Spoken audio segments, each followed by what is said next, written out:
Program features live coverage of an African safari and may include animal kills and carcasses. Viewer discretion is advised. It is a beautiful, bright autumn afternoon, the perfect conditions for an afternoon bushwalk. This is Safari Live. Ready?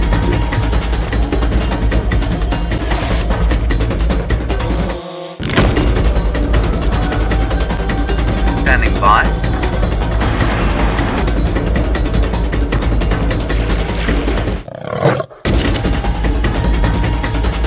Five, 4, 3, 2, 1. You are live, you are live. Good afternoon, everybody, and welcome to our Sunset Safari. My name is Tristan. On camera today I have Fergus, and a special warm welcome to the schools that have joined us this afternoon. Deziesta, all the way from the Netherlands, who it's their first time. Well, I hope you guys are very excited. We are very excited to have you with us and take you on a journey this afternoon. And then to College Park and Kempsville, welcome aboard. It promises to be extra special afternoon. It is a beautiful day here in South Africa, and hopefully we're going to have lots and lots of things to show you. Now, I am on a bushwalk, which means that we are going to look for all the smaller things. We're going to be looking for insects and butterflies and spiders, and maybe if we're very lucky, we might even be able to find something larger, like some elephants. So we're going to try and see what we can find in the next little bit, and maybe you can let us know by your teachers. You can ask them any questions that you have on anything to do with Africa or the animals here, or even if you want to know about the bushwalk and what we get up to on our walks, then you can just ask your teachers and they'll send the questions through. And now, if it's anybody else who would like to interact with us, we will get your questions a little bit later, and you can use hashtag Safari Live on Twitter for that.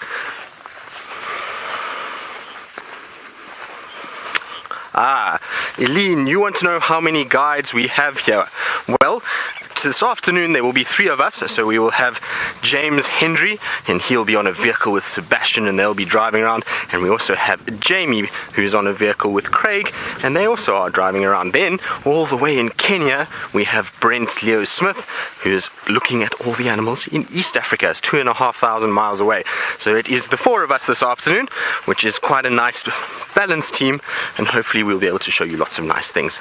Right, we're going to carry on our walk and get this walk underway and see what we can find for you. And while we do that, let's go across to Jamie so she can say hello.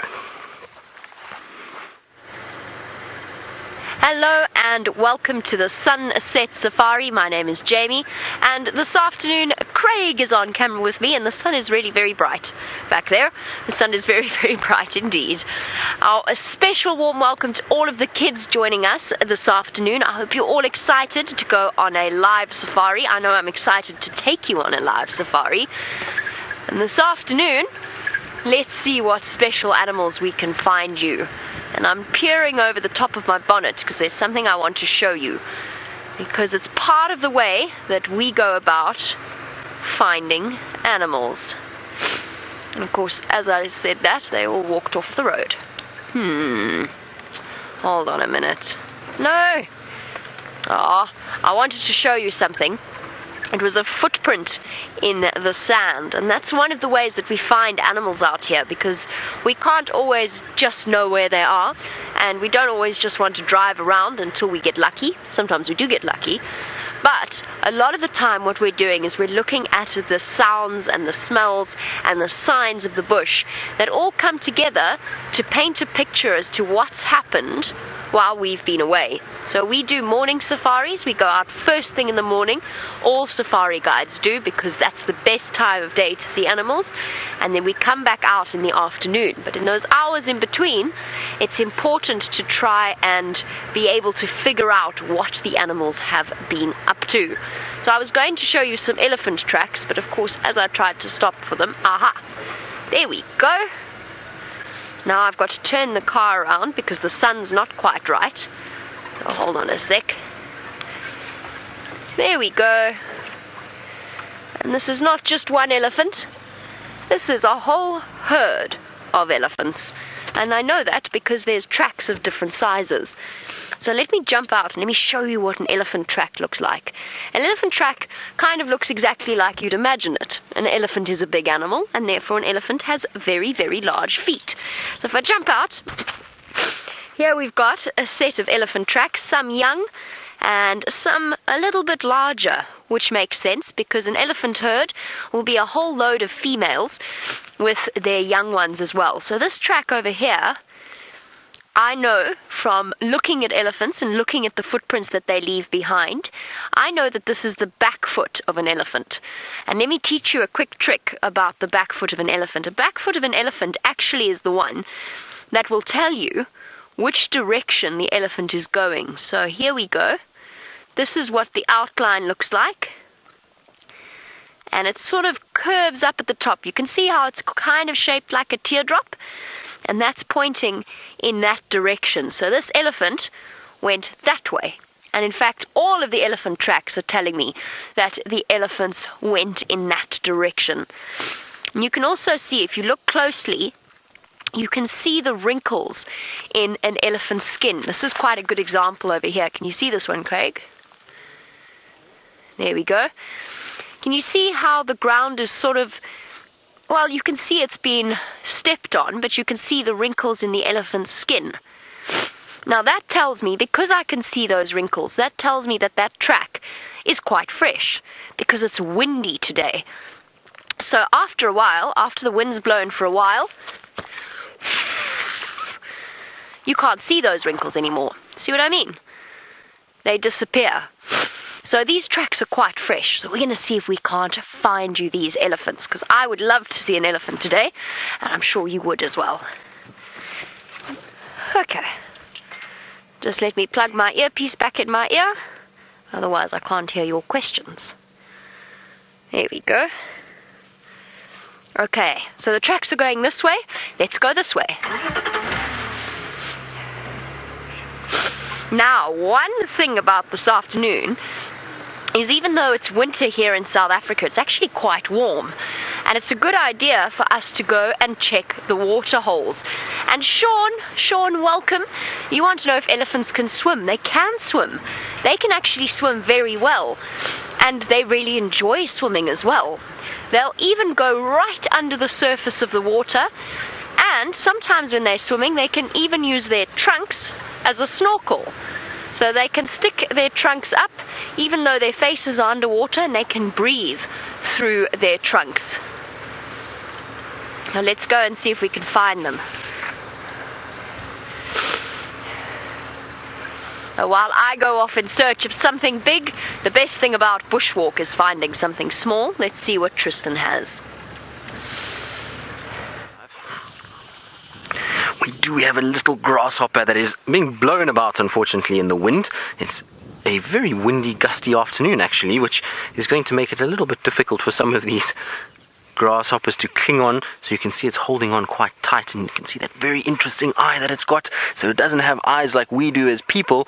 They've got complex eyes, which means they've got lots of little eyes all together that help them determine movement all around them. Because if you're a grasshopper, unfortunately everything out here is trying to eat you. So there's spiders, assassin bugs, birds that are trying to go after you, small mammals, and so you have to have very good eyes to be able to see all around you. The problem with their eyes is, because there's lots of little eyes together, it means that they can't see very far. So it's only when something gets very close that they'll then jump away, and that's why we can get quite close to it if we're nice and quiet and we don't move around too much.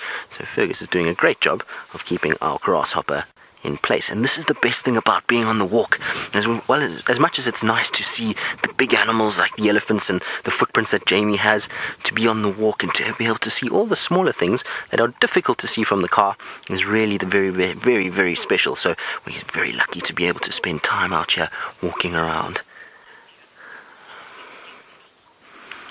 Safia, you're wondering if we ever get lost. Well, some of us in the team can sometimes get lost. We have one lady in particular who often tells me that she likes to that she does get lost from time to time, and that's Taylor, who's not with us today. She's gone leave. But myself, not really. We know exactly where we are in terms of the places that we walk, and we know where the camp is, and so we'll be able to just use certain roads, and even if we get lost and it was at night, we can use the stars or the moon to be able to find our way home. So no, we don't get lost out here. We're very fortunate. I also have somebody that walks with me called Herbie. Now, Herbie is our security detail, and he makes sure that we're nice and safe as we're walking along, and I'm talking to all of you, and he's very, very good with directions, so he ensures that we do get home perfectly well.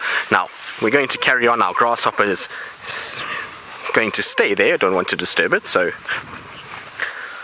Flo, you're wondering how big the insect was? Well, if we take my finger, it was probably about that size. So I would say, in terms of centimeters, about 4 centimeters, maybe a little bit longer than that. So close to just over an inch long. So not very, very big at all. It was quite small, but we have these amazing cameras, and our cameramen are very, very good. So Ferg has done an excellent job to get very close to be able to show you that insect and make it seem like it's massive for all of you. I'm just trying to see now, this is a great place where we are now for all kinds of open area animals. So things like impalas, wildebeest, zebra, this is the perfect place that they like to hang out. It's nice and open, and so we're going to try and see if we can't find some of those for all of you. And while we do that, our third member of the team, James Henry, would like to say hello.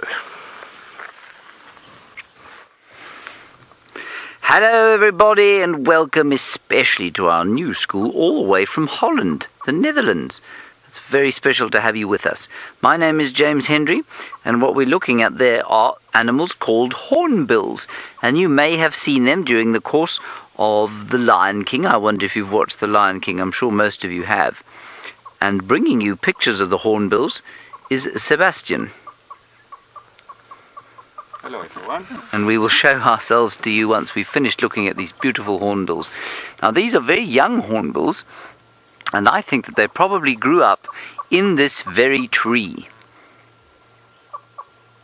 And I can hear two much older ones calling away from here. And the reason I say they're young is that their beaks are not quite as big as they're going to get. So those yellow beaks will get a lot larger, and the birds themselves will get a bit bigger. And when they're born in a hole in a tree. And a dead tree like the one they're sitting in now will almost always have lots of little holes in it, and things like these birds will go inside those holes, or their parents will, and they'll be born inside those holes, and then they come up and they live on the same tree for a little while after they've been born, because it's familiar to them. They feel quite safe there. And can you hear them calling? Isn't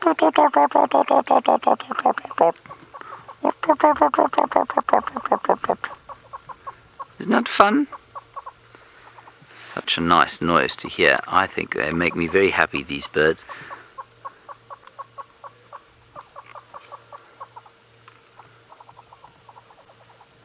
And I can just hear the adults calling away to the side. Now, Dina, you're wondering very cleverly, what do these hornbills eat? Dina, hornbills like this will normally eat all sorts of things. You know what? If they can catch it, they will eat it. So, for example, they might like to eat chameleons or beetles or worms or grubs, or sometimes I've even heard of them catching things as big as very small mice. But they like meat, and sometimes they eat a little bit of... Sometimes they will eat a little bit in the way of seeds and fruits, so they'll pick seeds and fruits, and they pull them from the trees and they eat them, and you find that in their dung, and that's how you figure out what they've been eating if you don't see them eating. Okay, shall we move on and see what else we can find here? That was a really nice thing to start with. We're looking for some elephants around here. We had a wonderful time with elephants this morning. And Gulz, you're wondering if this can hurt, if that bird could hurt us with its beak. No, not really. We're much too big for them. I suppose if you caught one, then it would hit you with its beak and it might be quite sore. But no, they can't hurt you badly. Look, there are the parents. The parents are on the road there. That's Mum and Dad. I don't know if you can see that they've got much... Oh, and one of them's eating something. I think a little grasshopper. Probably like the one you were looking at just now, with Tristan. There they are. And I don't know if you can see, you probably can't, but they're just slightly bigger than the little ones, and the little ones I can see sitting on a tree just up ahead.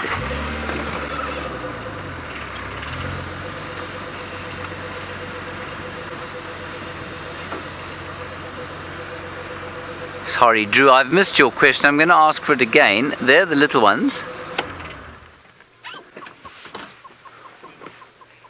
Oh, Drew, you say, why is the hornbill's neck red? Drew, that's a very good question, and it's a good one because I'm not sure that anyone can tell you the real answer for it. I'm not sure that anyone really knows for 100% sure why they have bright red necks, and I don't know. Some would say to you, well, it's a way that they can communicate with themselves. For example, we get another kind of a bird called a, what's the one I'm thinking of? Called a gymnogene. And a gymnogene's got a very red face, and that's how it talks to its partner. It says, it tells the partner whether it's ready to mate or if it's feeling angry or feeling sad. But in this case, that red color doesn't change. So we may as well ask, why has it got a yellow beak? And we really don't know the answer to that question. But it's a really good question to ask. And lots of people ask it, lots of scientists ask it all the time. And then they come up with different ideas for why all animals have got certain characteristics and colors.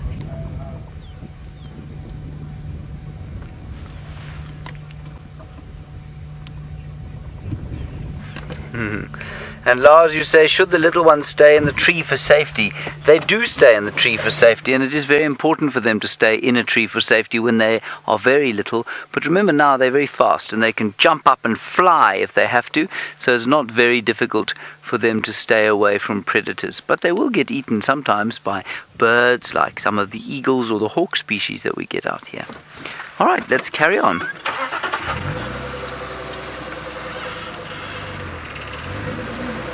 They're very special, our hornbills. We love them. There are many kinds. There are 4 different kinds that we get here, and they often come into our camp. Oh, there they are again. Tanner, you say, why do the hornbills run like us? Tanner, I hope you don't run like that. It would be very funny to watch you running like that.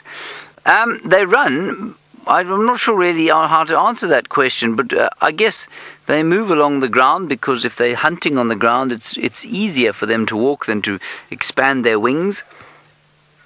And they don't get their wings caught, of course, in things. Now, I mean, if that hornbill was hopping through the grass there, well, then it would definitely get its wings caught if it opened them, so it chooses to walk and run rather than hop.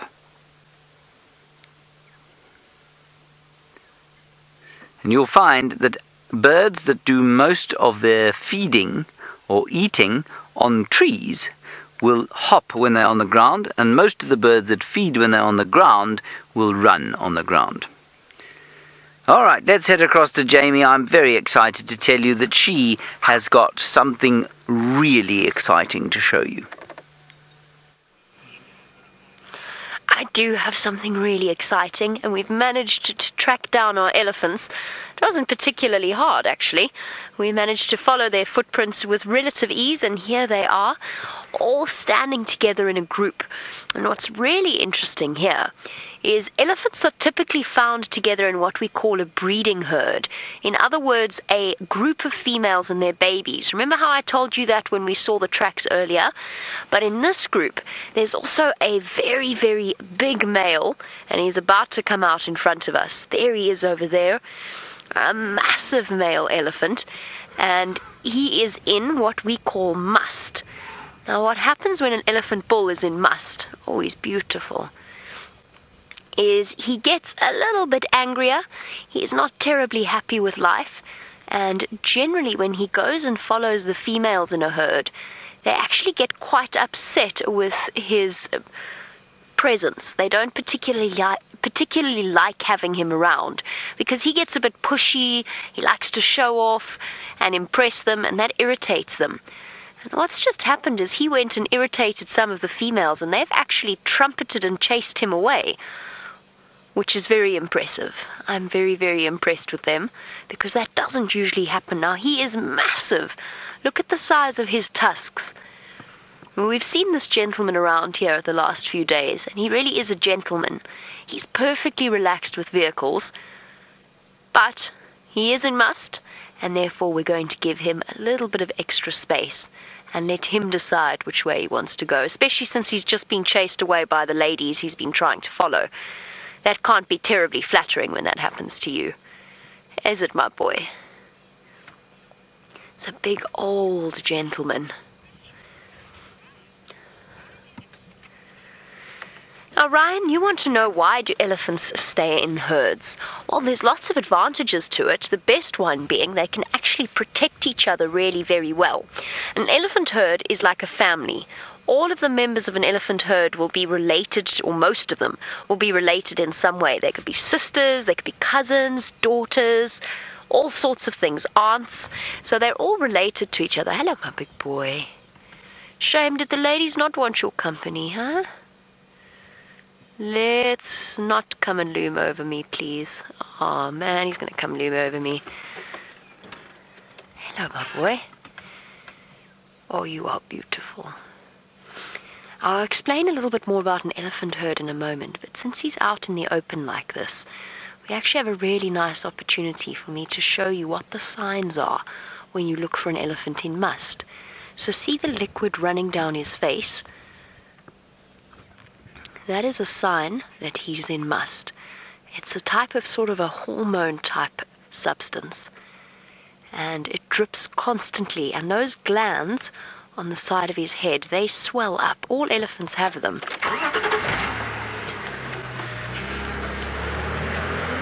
I'm just going to move out of his way. There we go. He's not chasing me. But if he did want to come up along this road, I did just want to be out of his way and where he could go to if he wanted to. So it's really important when an elephant is walking that you don't get in the way of where they want to go. And I just wanted to move away so that I could get up onto the side of the road and not sit right in the middle of the road, blocking his passage completely. But it seems as though he's changed his mind, and off he goes. And now hopefully the rest of the elephants will be nice and relaxed and they will come down to the water's edge to drink because we're not too far away from the water hole. Now this is a very, very big elephant, and Casper, you want to know how big they can get. They continue to grow throughout their lives and could easily get over 3 meters at the shoulder. That's over 9 feet high. And the biggest elephants, oh, I can smell him. He smells so strong. Elephants in must give off a really very distinctive smell. The biggest elephants weigh 10 tons and over, although most likely you're going to see a big elephant bull around about 5 or so tons. Yes, bye-bye, Stinky. You are very smelly at the moment. I like the smell, though. Oh, they're going to go play at the water. Okay, we're going to leave our bull because he's so hidden. We might have to go through a bit of a dip, but I want to get you to the water's edge because now the elephants, it sounds like they're playing in the water. So let's see if we can go and get there. Oh, we were talking about why elephants live in herds. Well, because it also means that they can protect each other. They're all related, so all of the adult females will look after the babies.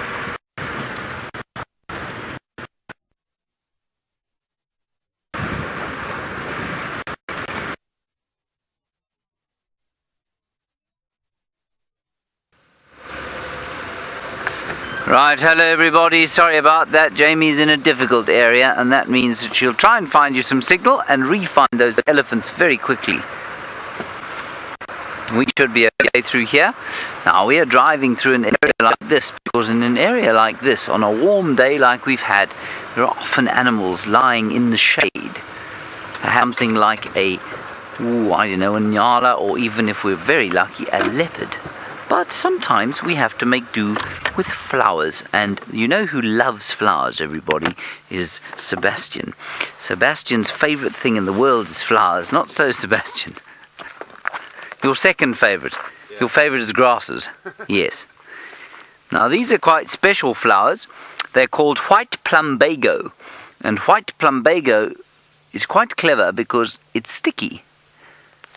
Now this thing that is on my thumb there used to be a flower. See that? And then it's formed a seed. And that seed is now very sticky, and so when something walks past the plumbago, the seed sticks to it. And then that animal will walk along, and it will eventually, this will lose its stickiness and drop off onto the ground, and then a new plumbago will grow. And that's called, well, the animal that moves the seed will be called the vector. And it's a very, very sticky thing. It'll stick even to me. See? I am now the vector for plumbago out here. Good. Let's continue. See what else we can find.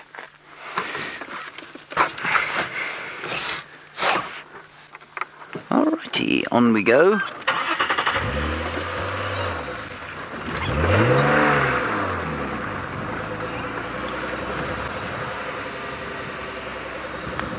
Hello, Sean. You say, why do I wear a hat for the safari? Is it for the sun?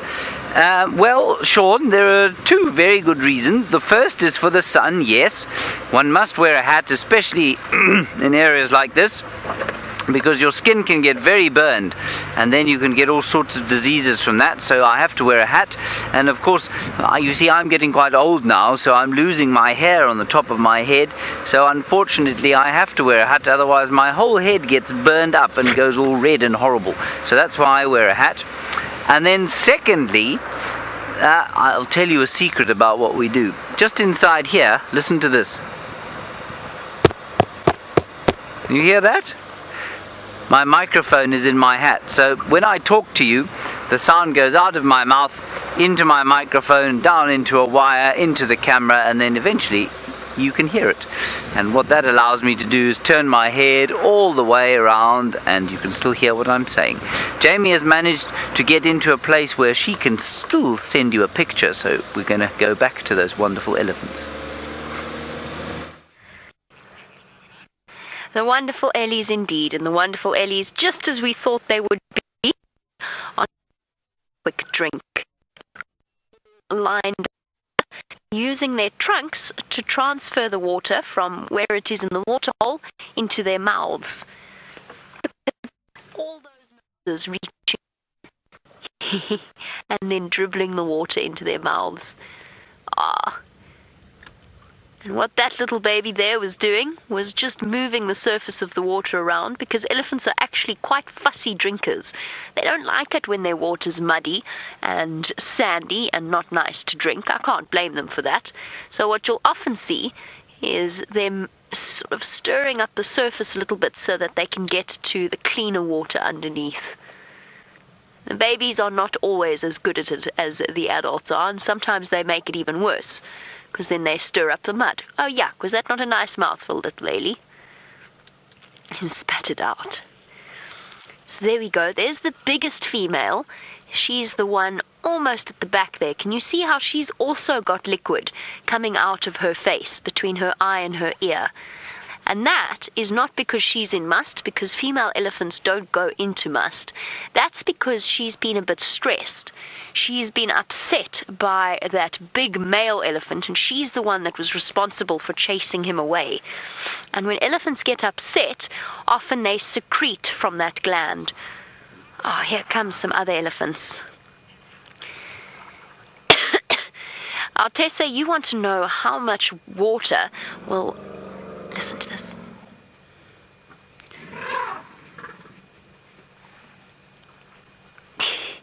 An older elephant pushing everybody out of the way so that it can get to the water's edge.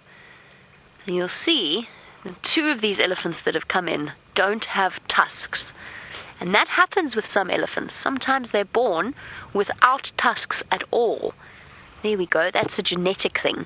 Sorry, Tessa, you wanted to know how much they can drink.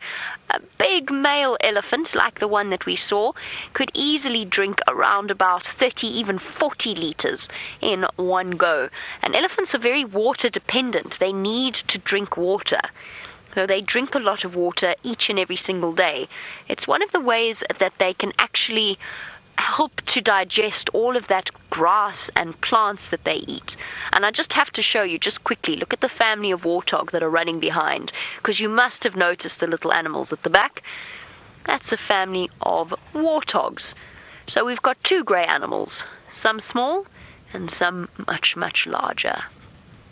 Here they go. And they definitely want to stay away from the elephants, given that they might not be in the best mood this afternoon.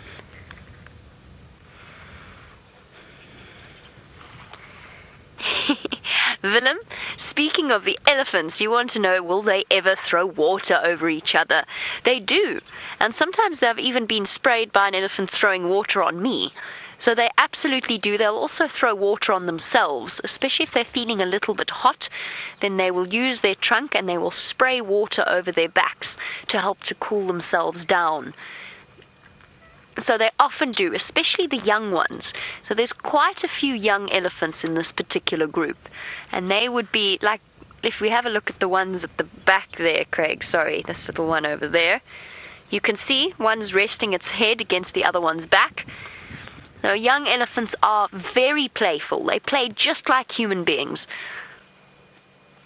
So yes, absolutely that would include throwing water over each other.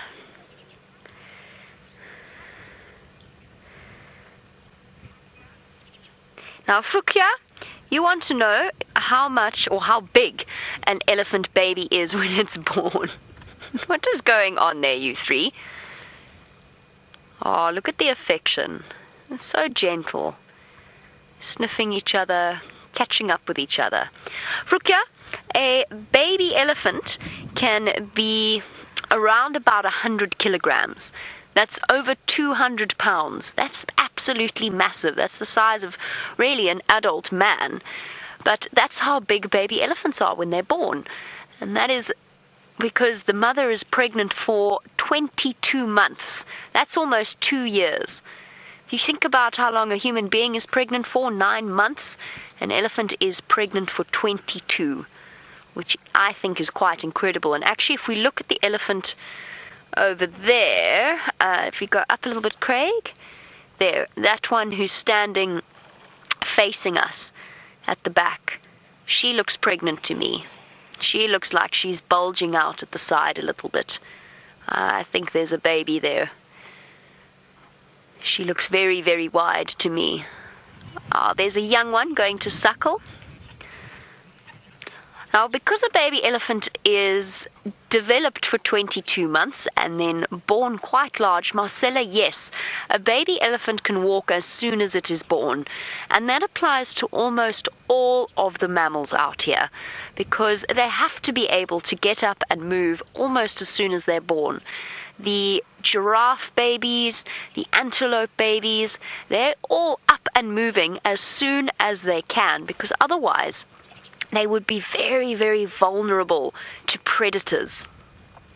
And it's only things like lions and leopards and hyenas and wild dogs, the predators, that will hide their babies away because they're not actually capable of keeping up with the rest of the group or keeping up with the adults. But baby elephants can walk, in a manner of speaking. Sometimes they're a bit wobbly, and it takes them a little while to stand up, but they can walk once they're born. Here we go, everybody waiting, and then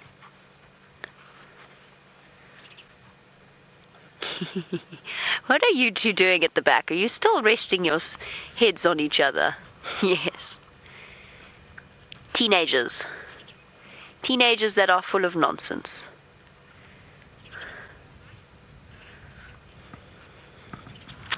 Now, Michael, elephants are one of my favorite creatures because they are such peaceful animals.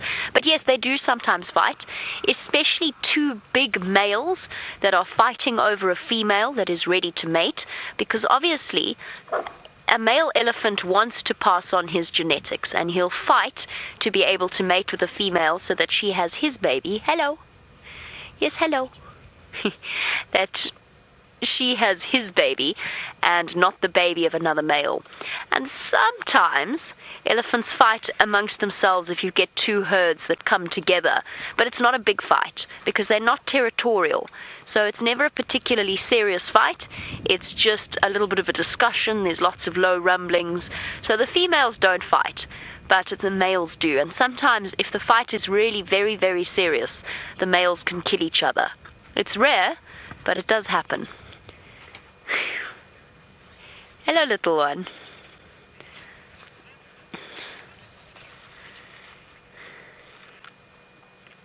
Now, Bono, you want to know, how do the big elephants defend the little ones?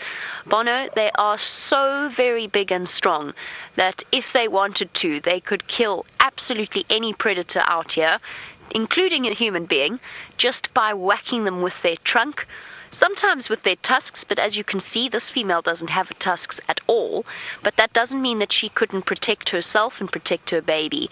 And she just used her massive weight to push things around, because even a female elephant, a big female elephant, can be a couple of tons. That is basically, she probably weighs about 4 times me, Craig, and this car. So she's very, very big. And they can kick, they whack things with their trunk, and they intimidate other things. Hello, my big girl.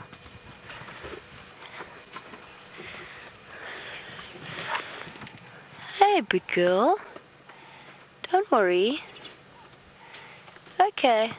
It's okay. It's okay. It's alright. Okay. I'm going to concentrate here on making sure that we don't upset this female, but Tristan has got elephants who are on foot.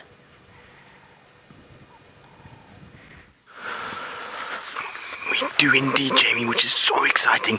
Any time we can be on foot with a herd of elephants is really very, very special. But we have to be very careful and position ourselves in the right way that we don't get flattened by them, because elephants don't really like people on foot as much as they would mind a vehicle. So they can be very close to Jamie, but for us on foot, we can't get that close at all. They'll see that we're there and they can get very, very aggressive. Now, they are just spread out behind us, so we're trying to find a way just to get a little bit closer so that we can actually show you where they are. They were out in the open and they've just disappeared a little bit, so we're going to just see if we can't get up a little bit further and find a way to see them. We are on this sort of ridge area, and so as it goes up like this, it gets better for us, and hopefully they'll stay a little bit low and we can get the height advantage and then see down onto them. Now, the thing is with elephants is that they have very, very, very good senses, so you have to be very careful about the way that you approach them. You need to use the wind all the time. Make sure that as you're walking, that you're checking the wind. Now, luckily for us, the wind is coming from the elephants and blowing across us and towards the sort of western side. So if we just stay on the western side of the elephants, then we are able to stay very, very close and we won't disturb them with the smell of us. Now, Herbie's just in front and he's busy watching, just trying to see if we can't get into a better place, which is going to help us ultimately, because while I'm talking to you, I'm not really paying attention, which I should be at this stage. Now, you can see we also move a lot slower and a lot more quietly when we have got elephants. Now, sorry about that. Ferg just walked into a tree, and this is the thing about bushwalk, is that it's quite difficult because Ferg is not watching above him and the antenna gets caught in the tree, and so while you're trying to be quiet, it's hard to move around in these thickets. Sorry about that, Ferg. Now, I'm just trying to see.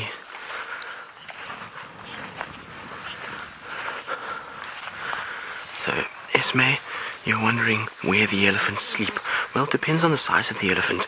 If they are little baby elephants, then generally they will sleep on the ground and they lie on the grass. But if they're really big elephants, often all they'll do is just lean their head up against a tree and they fall asleep for a 20-minute period, and then they're awake and moving again. Now, I can see some of them through there, Ferg. I don't know if you can see them, just the backs of them moving through. It's quite difficult, but we'll try and see if we can't find a better angle. you'll find that very seldom will the males or the females actually spend a lot of time down on the ground, and the reason for that is because they're wary of any potential predators that could be around, so things like lions and hyenas, and if they're lying down, they're a little bit more compromised. So if they've got babies, then they tend to be standing up and looking after the babies and making sure that nothing comes and gets them. But if they're really big males with big tusks, sometimes you'll find that they'll sleep on a termite mound. Now, a termite mound is a big pile of soil that the termites bring to the surface, and that's a really good place for an elephant just to lie on its side and spend time resting. Now, I'm going to just try to see if we can't get a little bit further forward.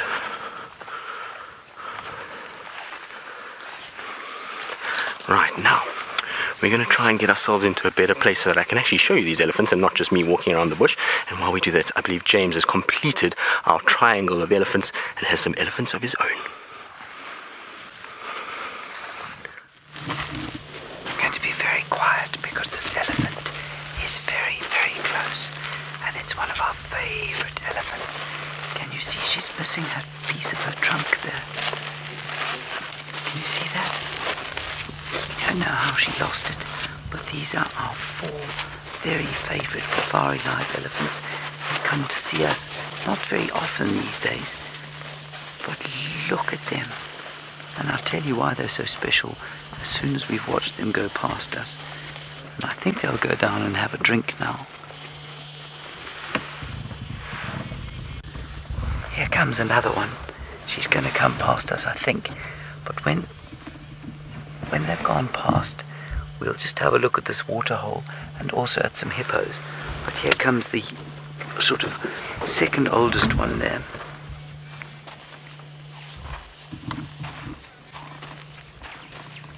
Isn't she lovely? Now that little head shake there means don't come any closer. I don't want you to come any closer to me. Now what we're going to do is move just a little bit further down the way here, so we can see them go either past the dam or maybe they'll come down and have a drink. Now the reason I was speaking so very quietly there was because she was so close to us, and sometimes elephants can get upset, but as long as you watch their behavior carefully and you know them well, then normally you can tell if they're upset or if they're just sort of walking past. And she was just walking past. We know her well, and she's so very special to us because she has that missing piece of trunk, and that means that life's been very difficult for her, and she's also very young to have a herd of her own. She's about 25 years old, and well, maybe less than 25 years old, and she's managed to create a little family for herself. And Colin, you say, why do they have trunks? Well, one of the reasons is the reason you can see right now. They're eating the fruits of something called a torchwood tree. Can you see that? They're eating the torchwood there. Very delicious fruits for elephants, not for us. They're pretty disgusting for us. And they love them, and you can see they're picking up each individual fruit with their trunks. It's very clever. Isn't that beautiful? What a lovely picture. Joy, you want to know why there are 2 holes in the trunk. Well, Joy, why have you got 2 holes in your nose? You've got 2 holes in your nose. You remember what they called, Joy? They're called your nostrils. And that's all that these are. Remember, an elephant's trunk, and I guess we sometimes forget this, is the elephant's nose.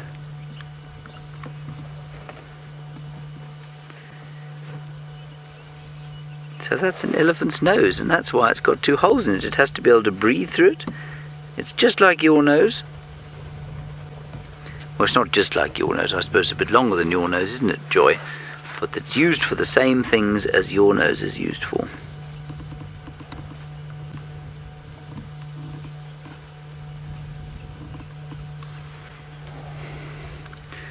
Now, Yara, you're wondering how far an animal like this can travel in a day.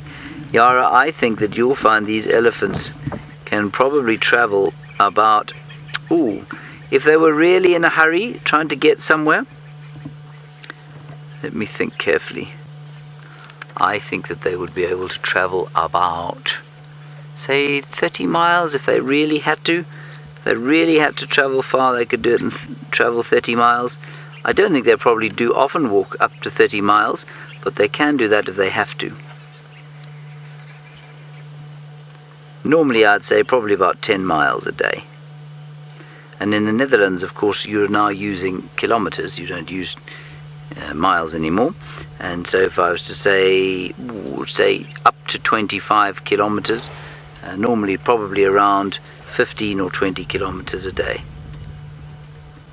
And that's not too far, you know. I mean, if you don't walk, if they're not walking very fast, that's not very far. You would walk easily 25 kilometers a day if you walked from breakfast time all the way until supper time. It wouldn't be hard for you to cover 25 kilometers or so. It's a very pretty little scene here. And a very peaceful scene. Elephants are very peaceful animals.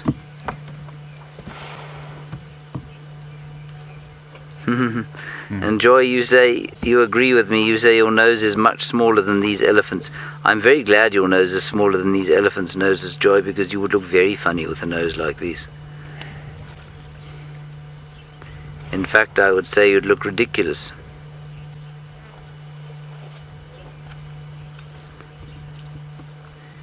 Jennifer, you want to know why I started doing this work, and I suppose that is a very good question.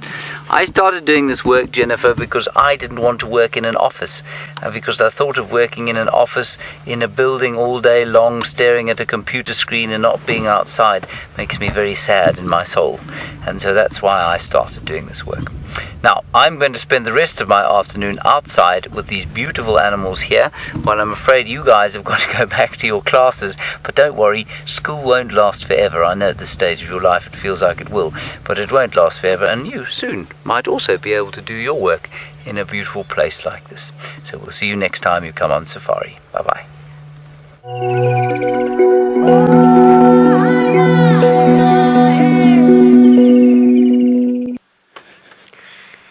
And so we continue with the rest of the Sunset Safari. My name is Jamie. This afternoon, Craig is on camera with me, and we will now be taking questions from all of our regular viewers. Not that we've been ignoring you, it's just that obviously the school kids take priority initially, so don't forget to send them through on #SafariLive on Twitter. So I was very confused because a moment ago a male waterbuck came dashing out of the bush, racing away from something, and I was a bit confused as to what on earth had scared him until I realized, as seems to be the pattern today, there is a very large bull elephant walking down the road towards him. And of course, bull elephants tend to chase smaller animals if they get too close. It's just one of those things. It's not that they're particularly bad-tempered. I think they honestly just enjoy it. Are you also in Must, mister? Oh, there's just elephants everywhere. It really is quite a special day. We're so lucky. We go through phases where we don't see a single elephant, and then all of a sudden, every single road that we drive down, they emerge out of the vegetation. Lots and lots of bulls around. I left that herd earlier because they were not settled. They were very uncomfortable after their encounter with that male, and it's also quite a windy day. And generally speaking, on a windy day, elephants are slightly more anxious than they might otherwise be. It tends to unsettle them immensely, even more so than the antelope that we see. And that's natural. It interferes with their sense of smell. It interferes with their sense of hearing. Oh, so many big bulls. I suppose the number of elephants that we have on this reserve, there's bound to be lots of them. He looks as though he might be a little bit musty, either coming in or going out of it. You can see the liquid coming from his temporal gland. You also find with bulls in must that they tend to have quite swollen temporal glands as well. They stick out more when the elephant bull is coming into that state of heightened testosterone. 60 times, up to 60 times, their normal levels of testosterone. That is bound to have an effect on your mood.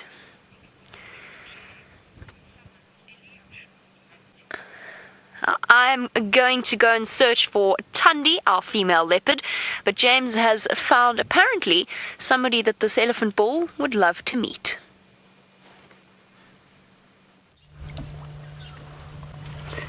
Well, I don't know that he would like to meet her, because she has got a youngster, but that youngster is certainly old enough for her to have another youngster fairly soon.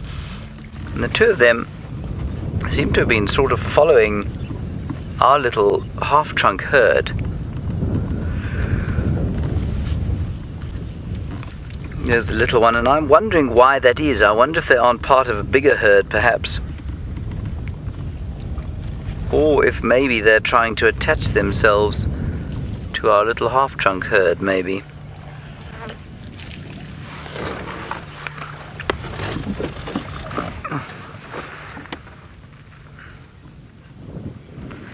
It's very lovely. And the little half-trunk herd is still eating their balanites fruit under the other tree, and this lady is just kind of smelling us a little bit. So there are the others there.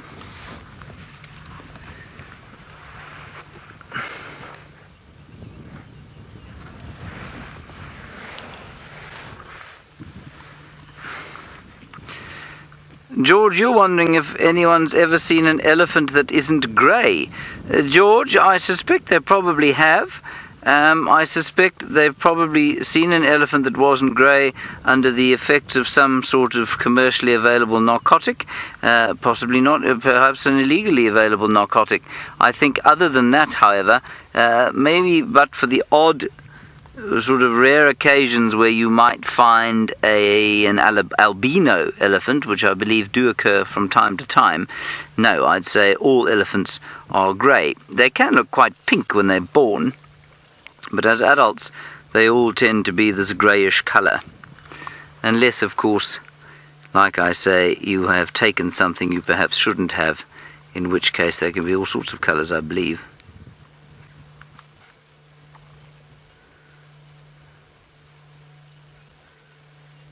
They are loving those balanites fruits.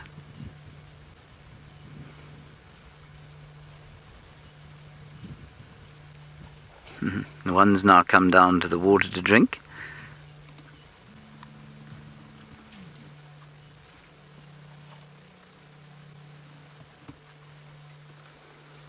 And where his brother or sibling, I think that is a sibling. If you are watching for the first time, this herd of elephants is quite special to us. We've watched them for quite a while, and they've disappeared. I think this is my first sighting of them in about 6 months. Jamie had them the other day. Oh, hang on a second. Sebastian, would you cast your camera towards this fairly large animal coming towards us? And interestingly, this is not a cow. Can you tell, Sebastian? That is really interesting. I assumed this was a cow because it was with a youngster. Me too. Surprise, surprise. But it is very clearly not a cow, on account of the fact that it's got a rounded forehead. Obviously being slightly sarcastic, we could see that it wasn't a cow. So this is a young bull, and I suspect definitely therefore belongs to another herd that is around here somewhere. This is wonderful. And of course he has chosen to come here, so I don't feel too bad about being in the position that we're in.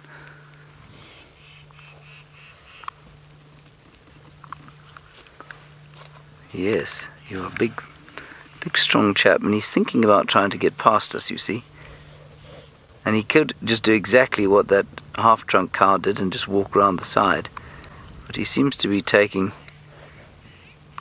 a slightly different, sort of typically young bull approach to the matter.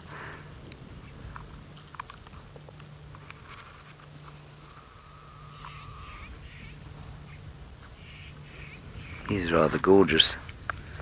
Come on, you can come past. You just need to walk past the back.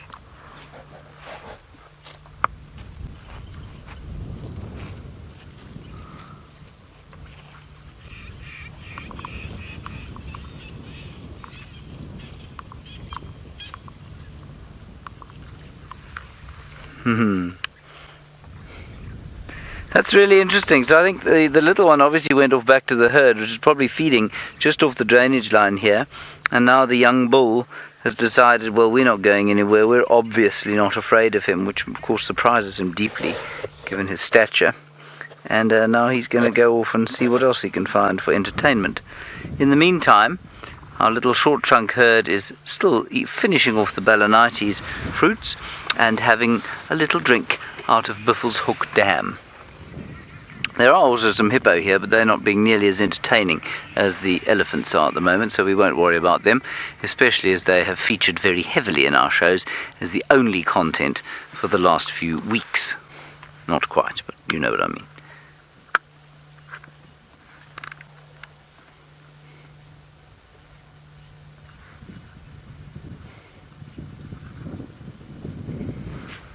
Now that bull's now wandering off, and so we'll enjoy our special little herd.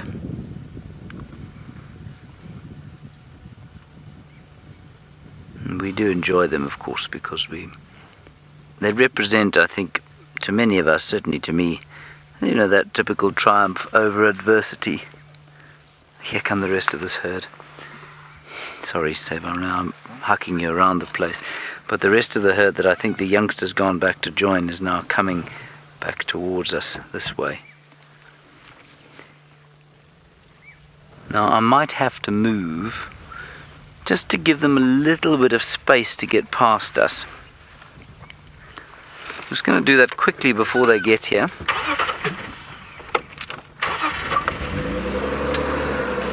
Now I know a lot of you are wondering about my parking on the dam wall here and wondering how responsible it is.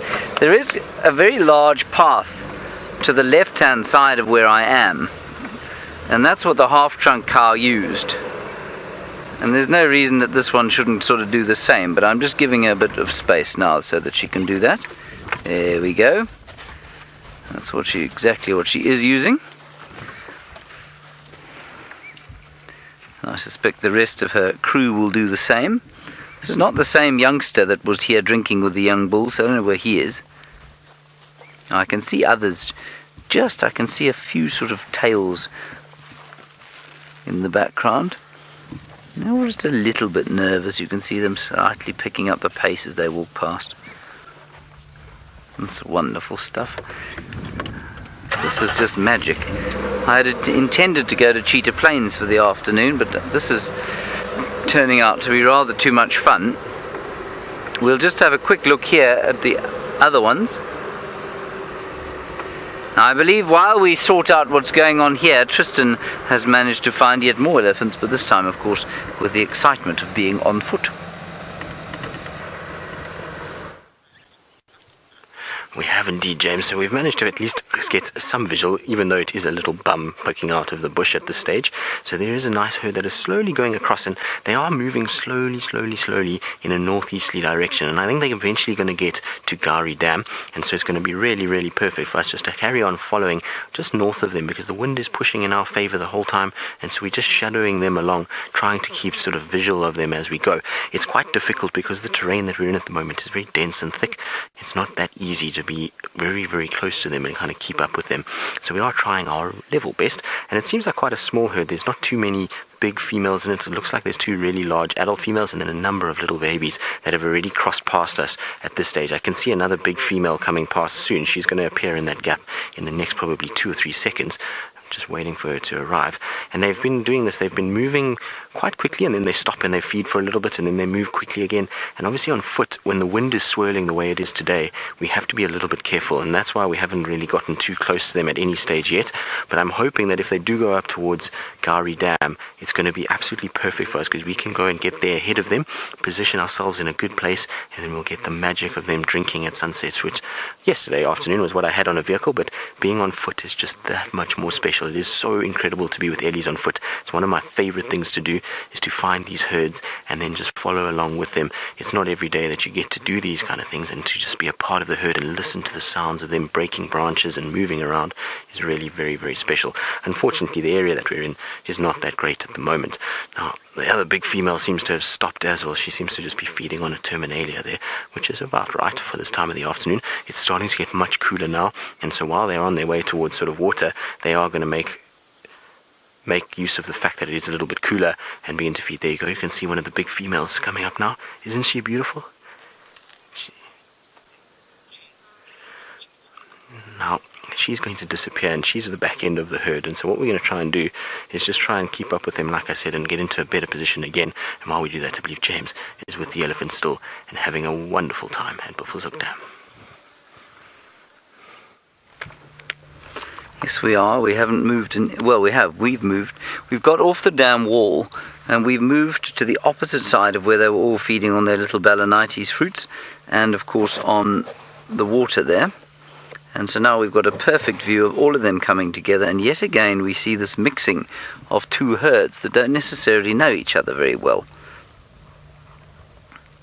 So I don't know if you were on the morning drive with us, but we had the half-trunk herd, and she sort of arrived in an area where there were a whole lot of other elephants, and we had a fascinating interaction where a cow who was not part of that herd joined up with them, and the half-trunk female didn't seem too keen on her, and then the little one was quite shy, and then the sort of more precocious youngster in that herd went up and greeted the strange cow, and then Mum sprayed water at her, and then the youngster went up and greeted the strange cow as well, and it was really rather a fascinating scene to behold.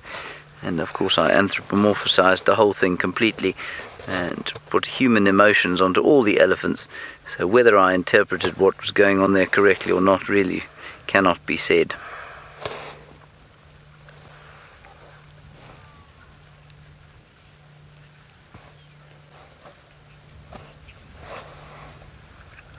Now, Kirk, you're wondering how many baby elephants a mother will have in her life.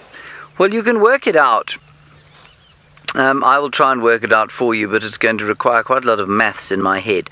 So, let's say an elephant cow lives to an average of about 60 years. It's probably slightly older than that, but let's call it 60 for round numbers. So, 60 years, and she starts giving birth at roughly, let's say, 10. So they can give birth around about 9 if they have to, or they can fall pregnant when they're 9. So let's just call it 10.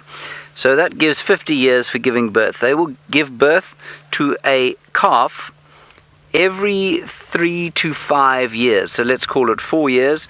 So let's divide 50 by 4, and we get to roughly 12.5 babies in a lifetime. So let's call it 12, Kirk. Let's call it somewhere between 8 and 14 babies. It's quite a lot, isn't it? You think about that. 8 to 14 youngsters. Remember, they're pregnant for 22 months, though. So that is quite a long time to be pregnant. Now, what these elephants don't realize, of course, or then maybe they do, and maybe that's why they're taking advantage of it, is that big tree that they're standing underneath feeding off the fruits from is probably going to fall into this dam before not too long.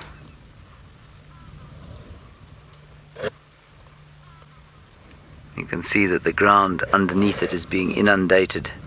It's being not inundated, there's another word that I've used before at this very place, and I've now completely forgotten what the word is. Oh, come on, what is it?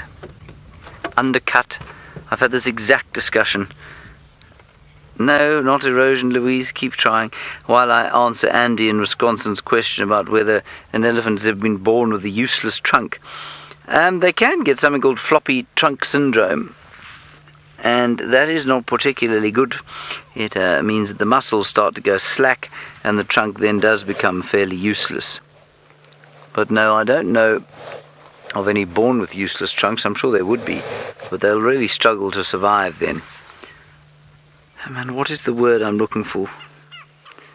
I've used it to describe this very situation before, and I've got stuck on it before as well. It's not undercut, it's not inundated, it is... Anyway, the bank's going to be eroded and the tree's going to fall over. No, it's not overwhelmed, Louise, either.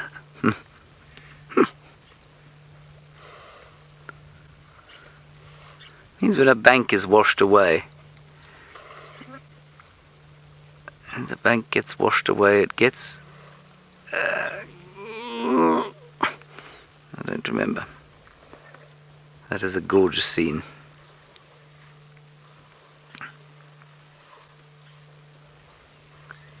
And the little ones drinking and not so much playing. This morning they all did a huge amount of playing, and resting and snoozing on the ground and that sort of thing, but it's not happening here. These chaps are all in the serious business of feeding, picking up fruits, grazing, having a drink. Ooh, you know what, Seb? Let's go back onto the wall. The bull is causing trouble the other side now, and he's just gone for a little swim through the water. But we go back onto the wall there. Now of course, what we don't want to happen, of course, is for us to disappear into the water, do we, Seb? No.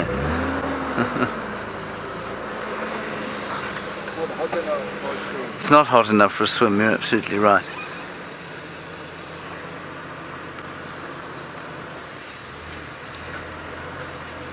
Right, Tristan, while we get into a better position, has managed to find something that I found in the dastardly state of paralysis yesterday. You did indeed, James, and I was quite jealous of that sighting. It's quite an amazing find, and I wonder if that wasp did return. So for those of you that missed it, James found one of these beautiful garden orb spiders that was in a state of paralysis that undoubtedly was stung by a spider hunting wasp, and they then was on its back and legs were curled up, and shame it was just sitting there, even though it was still alive. It was just kind of waiting for the wasp to come back and take it. And the reason why they don't actually kill it is because they will lay their larvae or their eggs inside there, and those eggs will then feed off of this spider nice and fresh, rather than a sort of rotting carcass. It'll be a nice fresh one. Now, this particular female is absolutely massive. She's a really large girl, and she'll be one of the last few of the season. Unfortunately, as we start going into winter, the spider numbers start to decrease. It gets a little bit too cold, and we find that the orb webs tend to disappear, and we will then only see them again next summer. But this particular female has found herself a perfect place. She's right on the edge of a little pathway, and so as we were walking along, if we were something like an elephant, which is what we've been following, that would have been kicking up insects onto this web, and she can then come and grab it. Now, she's not on her own on this web. She's got some little parasites that are unfortunately giving her probably a hard time, but we can see one over here. Ferg, I don't know if you can see it. There is a tiny little spider that is on the web, and there's quite a number of them, and they are called dewdrop spiders.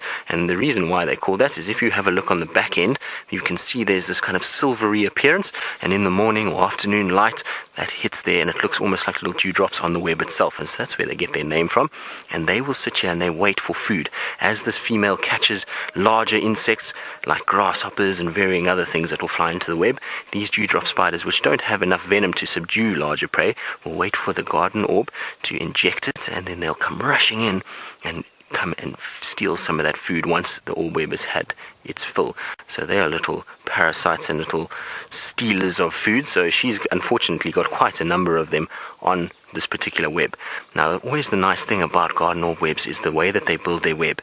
They have 7 different types of silk, and you can see the most amazing one is like this.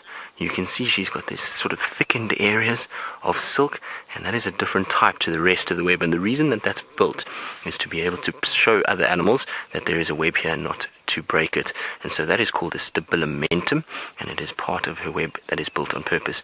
Now, Ruby in the Sun, you're wondering why is she holding her abdomen up like that? Well, she's not.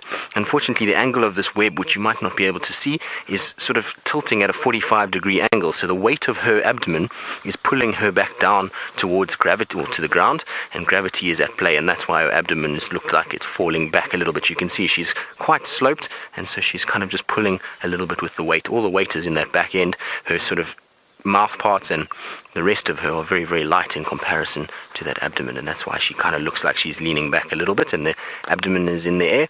But they really are the most beautiful spiders. The markings on them are incredible. Now, I know a lot of you don't like spiders and you can't really see how a spider could be beautiful, but the colors are amazing. It's got bright yellows in there and blacks. It really is very, very pretty. And if you had to just see sort of a close-up of those colors, you would probably say it is beautiful. And then if you sort of go back and reveal a spider, then most of you would probably not think so anymore. Well, girl, we're going to leave you on your way and try and see if we can't catch up with our Ellies. They have bypassed us now, so we're going to try and sort of head up, and if we can't, find them again. So, Laura, you're wondering about these little knobs on the edge of her abdomen and whether those are there to make her camouflage. Well, no. The reason being is that this spider is so brightly colored that it stands out so well in all of this. And the reason why it's brightly colored is to warn predators that I am not something you want to eat. I am venomous or toxic, and I don't want to be eaten or maimed or anything like that. So those knobs are just part of the abdomen and probably don't have a specific role. I've never sort of read anything about it. I've read quite a bit about garden or webs, and there's nothing that suggests that those knobs have any sort of camouflage aspect to them. It's just the way the spider is designed. I would imagine that in some way, and maybe in years to come when we have a bit more technology, we might be able to work out exactly what they are for, but at this stage there's no actual use. It's just really the shape of the body. You might find it also just increases their surface area and makes them more visible for males to find them for mating periods. It could be to do with that as well. But what a lovely girl. Right, let's carry on, like I say, and see if we can't go and catch up with our Ellies again, and see if they're not getting closer towards the dam. It seems like they just went past us now while we were with the spider, so we're going to try and see if we can't catch up with them again. And while we do that, let's go back to Jamie, who I believe has left her big elephant bull and is just bumbling around. My big Ellie bull left me. It was quite tragic, really. There was just no warning, no explanation. All of a sudden, he just upped and left. Heads torchwood. Just one of those things a girl has to cope with. However, we are still on the search for Tundi, and I'm checking very carefully around this particular patch of road. But let me just stop here quickly, because this is so pretty, and if I get any closer, they're definitely going to dash away. Now, the search for Tundi continues. She crossed onto Djuma this morning and is somewhere around this corner, because I've checked south and I've checked east, and she hasn't crossed out. Look at the little Nyala. Look a little bit down, Craig. Hello, baby. Yes, you must be glad that you haven't found Tundi. Sweet little thing. You would be perfect snack box size for her. And Tundi is an exceptional huntress. She killed an adult female waterbuck a few days ago. And just to give you a sort of a sense of perspective, an adult female waterbuck, unlike this little baby Nyala, who is too sweet, an adult female waterbuck is easily double Tundi's size, if not more so. How on earth she managed that feat of strength, I just don't know. She really is amazing. I've seen her with 3 dead impala before. So a little baby Nyala like this would have to be very, very careful indeed. I haven't seen a baby Nyala in ages. They're such pretty little creatures. You can see there's a young male at the back. And then, of course, the 2 adult females. I haven't told the story for a while of Blossom. Blossom, the baby Nyala that we had at the camp where I used to live. Blossom, it wasn't that she was orphaned. Blossom wasn't, well, we don't know that she was a she, actually. She wasn't orphaned. Her mum was around. Her mum just kept leaving her in our care in the middle of our camp garden, which Nyala often do because they get very used to people very quickly. And Blossom, I walked out one day to discover people feeding Blossom by hand, feeding her sausage tree flowers, hence the name Blossom. Oh, sweet, look at you, little one. It's about the size of this little Nyala baby. The problem with that is you can't actually tell what sex those little ones are, and the Nyala are actually quite a big antelope. And when they grow up, if it turned out to be a male with horns like that, the fact that she was being hand-fed would probably have resulted in a very, very dangerous situation.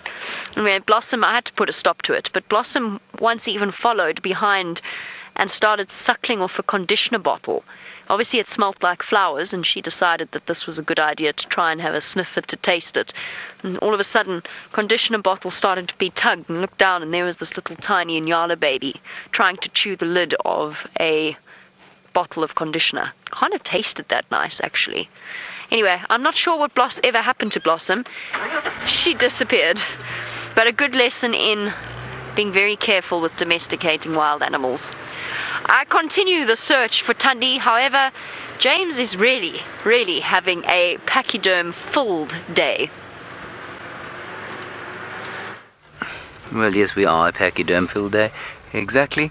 And I'm just keeping an eye out behind me because there is yet another herd of elephants coming out of the bushes behind us. And I think every single elephant that we saw this morning is either between where we saw them in Buffelshoek or here at Buffelshoek. I might have to move quite smartly. I hesitate to use the word while I'm so close to her, but slightly, shall we say dumpy female? Should we say that? I don't think we should say that. I've said it now. Hello, my dear. I think she's pregnant as well. I think I just need to get off this wall permanently. Oh, look at her. Hello. You are a spectacular elephant. Thank you for coming so close to us.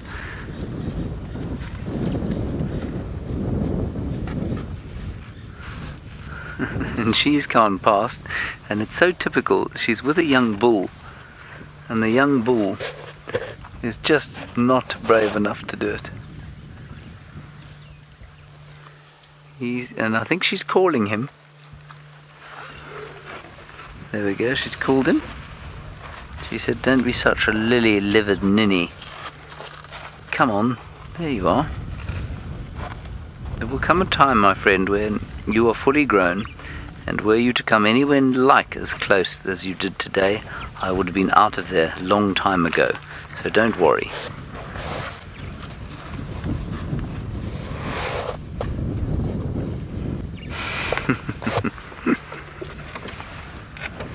That was very cool.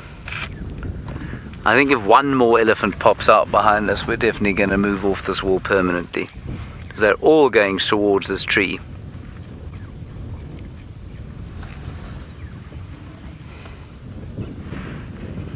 Jenny Gran, not very, I don't think. You say how genetic, well, maybe quite similar.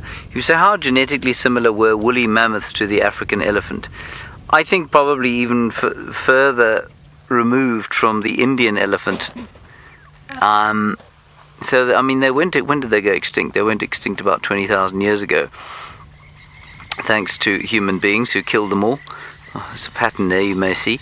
And I don't know why, that's interesting. Those francolins have gone absolutely ballistic behind the elephants. Let's see what pops out there. They really are very angry. So I don't know the answer to that exactly, but I would say that they were fairly far removed. I think they probably had at least sort of 100,000 years, no, much more than that, probably about 500,000 to 1 million years between them and a common ancestor. But that's not to say, of course, the big question is now. Look at that thing; it's shaking the tree again, Seb. They're shaking the tree to get hold of Balanites fruits. That's not to say that, for example, I know that they're trying to sort of recreate an embryo of a woolly mammoth, sort of Jurassic Park style, and then get an elephant to carry it to term. Whether that would be possible or not, I don't know, but they're obviously sufficiently similar for that to be possible. Could they have interbred with each other? I think it's highly unlikely. So that tells you quite a lot. If they couldn't have interbred with each other, then they must have been relatively different from a genetic perspective. There is some sort of predator in that bush. It may be something as simple or as inconspicuous as a sparrowhawk. It might be a python, but it could easily be a leopard coming wandering through there for a drink. I just don't want to go around there right now because, of course, there are elephants everywhere. It's directly behind the elephants, so we'll just keep an eye out on the road there. This is by far the best time I've had at Buffelshoek Dam for at least 8 months, I'd say.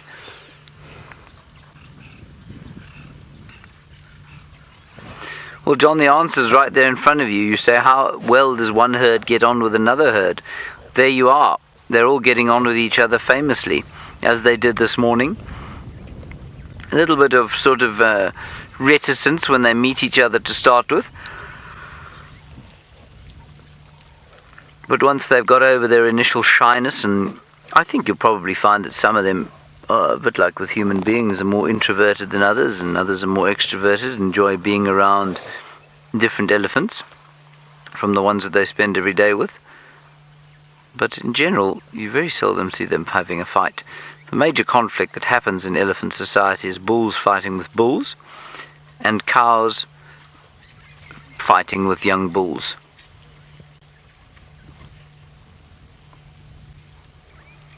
And the little ones are being much more serious than they were this morning, The This morning, the largest... Ooh. That big cow, who I call Dumpy, just pushed that bull into the water.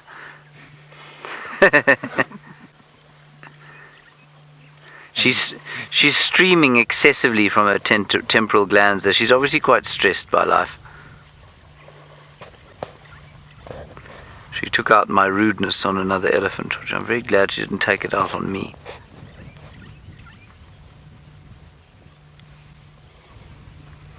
And yeah, you can see there she's got those long tusks, or slightly longer tusks. And the reason I say she's stressed is because of that moisture between her eye and her ear. That is a temporal gland, which indicates, of course, as most of you know, stress.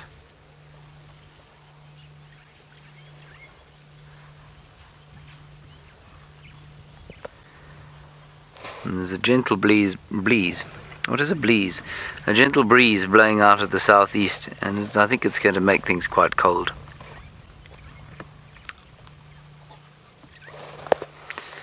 Now, Debbie, the weaning period that you're asking about and the birthing interval, they are both intricately sort of attached to each other. So they don't happen, one doesn't happen sort of without the other. And you say, how long will they wean for? Well, how long will they nurse for? It's normally about 3 up to 5 years, but normally sort of around 3 years. And that's interestingly also, of course, generally the birthing interval.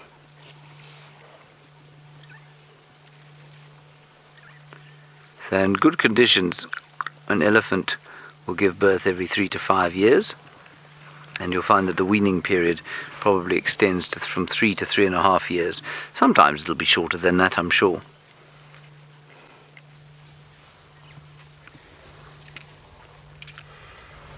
It would seem, though, that with many mammals, the process of nursing or suckling youngsters puts off ovulation, puts off estrus.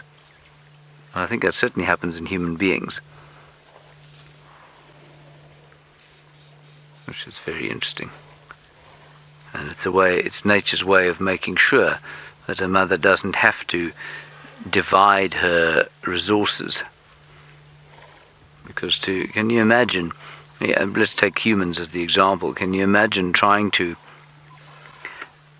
eat sufficient food as a Stone Age human being, part of a hunter-gatherer group, while you were nursing one child? And remember, that's the only thing that a young child could eat until it was about 2 years old, or certainly 18 months old. So you had to nurse that child, and then imagine being pregnant again and having to eat sufficient for your fetus and for you. I think it would have been almost impossible for a Stone Age human being to be nursing and pregnant at the same time. And that's why we evolved the response in our bodies not to reproduce or not to fall pregnant while we are still nursing our youngsters. They are having the best time here. Alright, I think we're going to leave these chaps and see what else we can find. Jamie Patterson has found, you will not believe what she's found. I'm not even going to tell you. She's going to tell you. Ellies everywhere. There's no surprises there. Today is very much an elephant-themed safari, and I, for one, could not be happier. So we're back at Twin Dams once again. My search for Tundi has led me in circles, and I've become royally distracted by a herd of elephants on their way to drink, and there's a tiny little elephant calf with them, which is my absolute favourite. This is just so stunning. I can't think of a better way to spend an afternoon. James, myself, Tristan, we're all being spoilt by the elephants today. Hello, hello. Oh, elephant water walk. So excited to go and have a drink. Oh, careful little baby. There's some tricky footing here.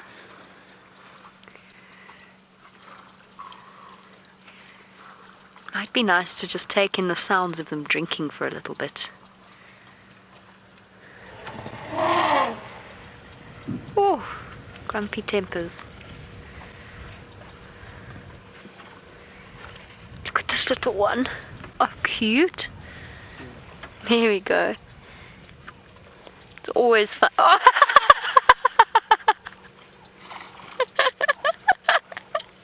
That was very nice. Oh, shame. That was very mean. Oh, shame and completely discouraged now from this whole drinking process. Mom, that was mean. That poor little baby. Face full of water. That would have been very appropriate with the kids that asked whether or not elephants ever spray each other with water. There you go, try again. Oh, shame. No, don't eat the dirt. It's not going to be very nice. Isn't this baby from the other day? I've got a funny feeling it is. I've got a funny feeling this baby elephant is the one that we saw the other day with Seb, the one that was trying to climb up the bank. Hard to tell. I'm not 100% sure, but I think that it might be. They've always got such wrinkly foreheads. This is gorgeous. It's okay, little one. Try again. Nervous now. PTSD from trying to have a drink.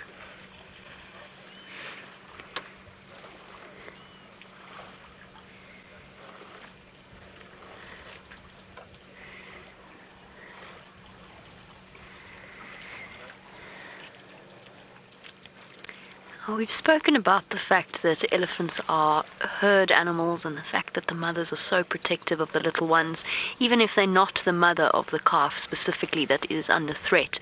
But Libby wants to know whether or not the bull elephants will ever step in to protect the young in the way that the females do. Libby, no, not really, not necessarily, but it can happen as a sort of a side effect. So all elephants don't like predators. So in a situation where there's wild dogs or elephants or leopards or anything like that, in a situation where that occurs, cute, then the bull elephant will chase the predator away. So in a way, it's a sort of, it would be protecting the babies accidentally. Cute. I'm sure it's the same little female. Uh-oh. Don't fall into the water. Is that a female? A bit odd looking. What you doing? Have you got itchy feet? Practicing a little bit of walking. I was going to say geophagy, but the whole walking process as well can get a little bit complex. I think it's got itchy feet. What are you doing? Be careful, little one. Don't fall into the water.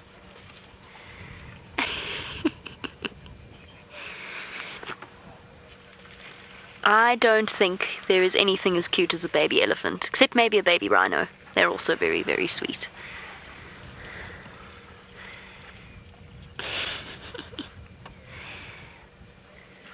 And then everybody goes still, takes a little bit of a break, and then off they go again.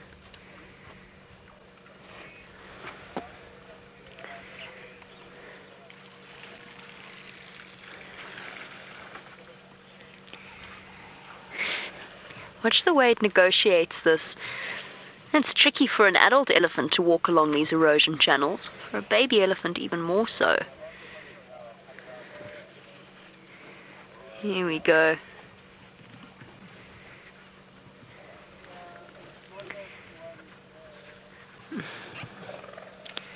This is really beautiful.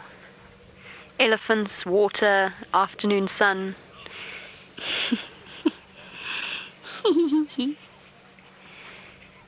Angie, you want to know how many toes does an elephant have, and are their toenails like ours? Oh, that's quite a big tip. Angie, they have 5 toes, and I'll describe the structure of an elephant's foot in a little bit. They have 5 toes, but not necessarily 5 toenails. So you don't always see their toenails. As to whether or not their toenails are like ours, they're much thicker, much, much, much thicker. They do continue to grow in the same way that ours do. Of course, the constant sort of walking will create a wear and tear, and so they do shorten, and they are worn down. It's not like they have to cut their toenails like we do. What on earth is that baby elephant doing? There we go. Oh, we've got a view. Sorry. Here's the baby elephant. Time to eat some dirt. Elephants love it. Let's see if we can see a toenail. There we can sort of see their toenails. You don't really all that frequently see it in the track because they don't extend. They don't extend past the bottom of the foot. But yes, they do have toenails, and they do continue to grow, and they are made of keratin. They're just much more solid than ours are, and they're used for digging up roots, tubers, and bits of dirt.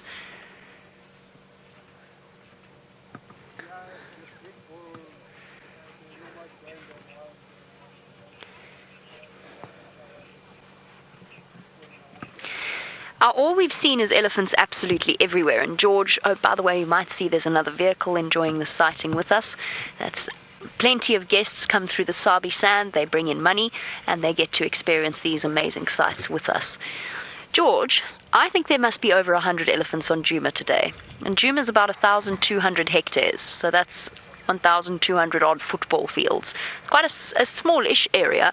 I would say there's easily 100 elephants, possibly even more. There are so many elephants wandering about this place at the moment. I'm not sure how many James had this morning or this afternoon.